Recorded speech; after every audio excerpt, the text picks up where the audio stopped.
So let's say that you notice a persistent problem in your neighborhood or town or city. What do you do about it? Well, if you're like most people, you don't do anything about it and hope someone else fixes the problem. But let's say you're a more politically active person. Then you might go to town or city officials and protest and demand that they do something about it. Now, when that doesn't work, you might go to NGOs and ask if they can fix it. What would happen if you just fixed the problem? Well, let me tell you what happened with some friends and I when we did that a couple of years ago. This is Windsor, California, up there, about 100 kilometers north of San Francisco. My wife and I own an organic fruit farm outside of town, and it's our town. It's a middle-class town of about 27,000 people in Sonoma County in California's prestigious wine country. We're very close to Napa Valley, which you may have heard of. In 2016, there was a big election in the US. And a friend of mine who lives in Windsor as well contacted me and about 10 friends who are socially and environmentally aware to look at the very complicated ballot that year, because there were a lot of local and state propositions and initiatives, and we didn't understand them. So we met every week and learned about the propositions and initiatives and how we wanted to vote on them. Then something very unexpected happened. Donald Trump was elected president of the US, and he is astonishingly anti-environment. And we decided we needed to do something about this in our local community, and we wanted to see how we could be active there. So we created the Sonoma Political Education and Action Salon. We called ourselves Sonoma Peas. And so we had to think about, well, what kind of problem would we want to take on? And so we figured out, well, here's our values. Here's kind of what we're about.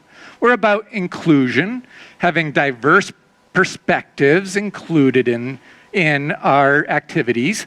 We're about pragmatism, being very practical and action-oriented, actually doing things. Most importantly, you can see celebration, because this is wine country, and it's a vacation destination and a lifestyle destination for people who move there for 3 reasons: wine, food, and wine. So we needed to make sure that what we did was fun, because that's why we were there, right? And if we're going to spend our limited time working on some kind of volunteer work, it had to be fun. And we also decided that we wanted to apply the concept of leverage. We wanted to have as big an impact as possible with our limited time and energy. So we looked at what did we want to be involved in? Well, one issue that we cared about was the amount of waste that was being generated. And we thought, well, maybe we can have some kind of impact in our community around waste and reducing the amount of waste that's generated and that goes into the landfill. So our project was around zero waste. Zero waste is a global movement to move towards reducing waste eventually to zero. And we decided that we were going to work in this area. But what project would we do? I had an idea, and I proposed it to the group. Every Thursday night for 14 weeks during the summer, there is a free concert that is offered to our community. Thousands of people come, and a lot of waste is generated at these concerts. So the waste hauler puts 10 waste stations around this park, each with 3 bins. There's the garbage bin, which is a gray bin. There's the blue bin for recycling, and there's a green bin for composting. Well, these are the exact same bins that people have at their homes, that the waste hauler brings for people's homes and apartment buildings. I noticed that people would walk up to these bins with their garbage, look very confused, and then put them all in one bin, right? And so if you look in the bins, all of them have everything. That means that all of it's going to the landfill. And I figured if they're doing that here, they don't know where to put them, they don't know where to put them at home either, right? So here was my idea. There's about 10 of us, there's about 10 of these waste stations. Why don't we each stand by one of them during these concerts and help people, teach people where to put their garbage. So that created Waste Less Windsor. And this was the name of our initiative. The very first week of the 2018 season, we just observed. We went and observed what things happened and discovered, yes, it's indeed, all the garbage was contaminated, and planned for the second week. You can see me here standing by the waste bins instructing somebody on what to do. It seemed like a simple idea. I went by the very busiest waste station, which is by the wine and beer booth, because there's wine and beer there. So here's what happened in the first year.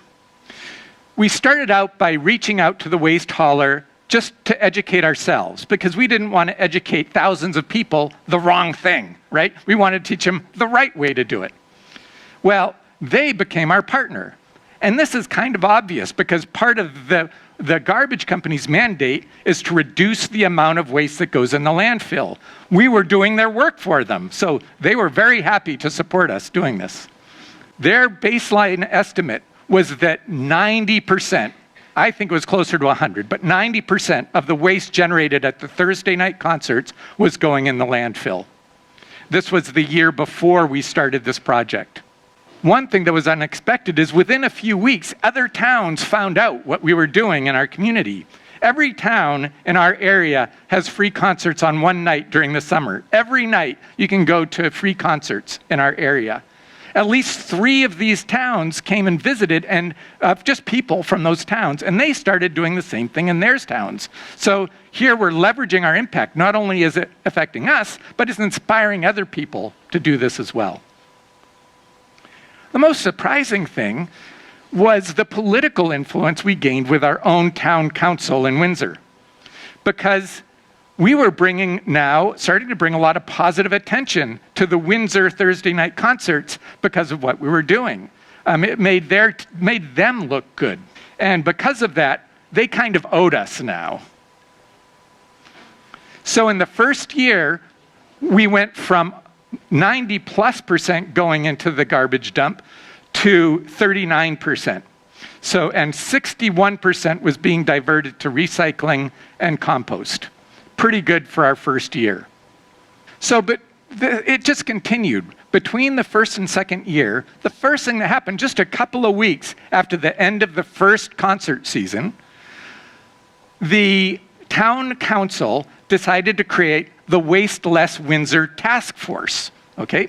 And that included a lot of the major stakeholders in our area who were involved with these concerts. So one was the local merchants group, where you see Shop Windsor. Then there are 3 alcoholic beverage booths at this concert run by 3 civic organizations: the Lions Club, the Chamber of Commerce, and the Rotary Club. So they were serving all of their drinks in plastic cups. We suggested, they're part now of Wasteless Windsor. We had 4 people who are of our members who are part of this new task force. And we suggested that they use stainless steel cups that are reusable. So people could buy these cups for $5, and then they would get a $1 discount every time they filled it all summer long. It was a great deal for everybody. And the civic organizations loved this idea, and so that happened in the second year. Another one of the stakeholder groups was the Windsor Certified Farmers Market. They organized all of the food vendors that were there. And they insisted that they all use compostable containers and tableware so that all of those products could go into the green bin. So that also happened over that summer, or over that winter. So we continued to be the primary volunteers who were by these waste stations. What happened in the second year? Well, we went from a less than 10% diversion from the garbage dump to 61% diversion from the garbage dump to 75%. Now only 25% of stuff that was thrown away was going in the garbage dump. More importantly, we had educated thousands and thousands of people in Windsor about how to properly dispose of their garbage at home. And not only that, we had influenced towns as far away as Berkeley, which is about 100 kilometers away, to be able to have their public events similarly managed. The town council asked us to go, and we now, people heard about us, they asked us to go to their public hearing about a zero waste resolution. And it was something we strongly supported that would mandate that the whole town reduce their waste a lot over the coming years. So we went and spoke on behalf of it. They passed it, and so now there's a zero waste resolution adopted by the town council. But really, Wasteless Windsor Task Force had now taken over managing this. And we decided we don't need to do this anymore. So we moved on from that project. We felt like we had succeeded. And actually, it became institutionalized. So then the town council asked us to come and speak at the public hearing in the comment period about a new climate emergency resolution that they wanted to pass. So we did, and it got passed. And then the town council asked us to create a citizens group to support the town's work on climate initiatives. So we got rid of Sonoma Peas. Now we're called the Windsor Earth Action Climate Team. We act. And our purpose is to facilitate citizen engagement in Windsor to address the global climate emergency through advocacy with the town council to support their climate commitments, but even more importantly, to encourage and organize citizen actions. So it succeeded in terms of the leverage that we had and the change we created far beyond what we expected. But is this something that has happened elsewhere, where people's kind of actions of them just doing something, just fixing the problem, has actually become institutionalized as well? And it turns out this has actually happened in cities and towns all over the world. Another one local to us is in San Francisco. So there's a group that started in 2004 called Rebar Art and Design Studio.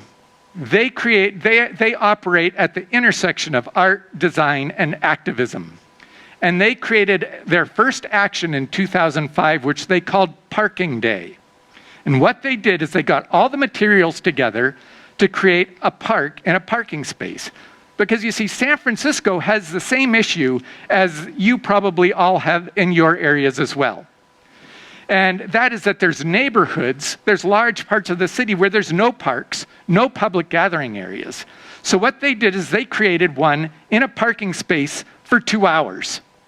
They put the money in the meter. It was perfectly legal because it was a 2-hour limit. And they called that the term of their lease was 2 hours. When the 2 hours was up, they gathered it all up and they left. That was it. But it inspired a lot of people who heard about it, including the Burning Man organization, who sponsored a project for them to create what they called the park cycle. This is a bicycle-operated park that they can move into a parking space, put the money in the meter for 2 hours, and then when it's up, they can move it to a different parking space and put the money in the meter for 2 hours, and it creates a place for people to go and hang out for a couple hours if they want. A little park in the city. Well, the city of San Francisco decided rather than resist this idea, they may as well embrace it. So they created an organization that is now called Ground Play. And it's what they do is a multi-agency effort in San Francisco to facilitate the creation of permanent parklets all over the city, as well as other types of temporary art that might be able to happen in public places. And you'll see here the community partners. It does not include the Rebar Art and Design Group. When you saw the members of the, with our project of the Wasteless Windsor Task Force, it did not include Sonoma Peas. I mean, we had no entity, we had no logo to be able to put up anyway. We were just a group of citizens. The same with this. Rebar's not there, but it was really their idea that inspired this. And what's resulted from this? There's now more than 50 parklets in San Francisco, permanent parklets. So here's my conclusions about all of this. First is, there aren't many people who just do it, who just act to solve a problem. There are few initiators, but people like to support initiators. So if you have an idea, just do it, and if people come around to support it, then you continue doing it. You know you're onto something. You don't need to ask permission to do things. I mean, I don't recommend doing anything too illegal, but you do want to at least inform people about what you're doing, okay? But you don't need to ask permission, just do it. And with a small team, and then see what happens. Then let others take credit. For ours, for Sonoma Peas, first the waste hauler took credit. They said it was their initiative. Great, you can take credit. Then the town council said it was their initiative. Great, you can take credit. Let others take credit. Then they owe you. And then make yourself irrelevant. Let others take over your project for you, because really, you know, it was fun for 2 years to stand by the garbage bins and dance and drink beer and teach people what to do, but I don't want to do that every Thursday night for the rest of my life. So make yourself irrelevant, and then let your initiative be institutionalized. Then you, as it says on every shampoo bottle, you rinse, you leave that project, and you repeat in some new area, okay? So what do we do if we can see a persistent problem that we might be able to do something about? We act. Thank you.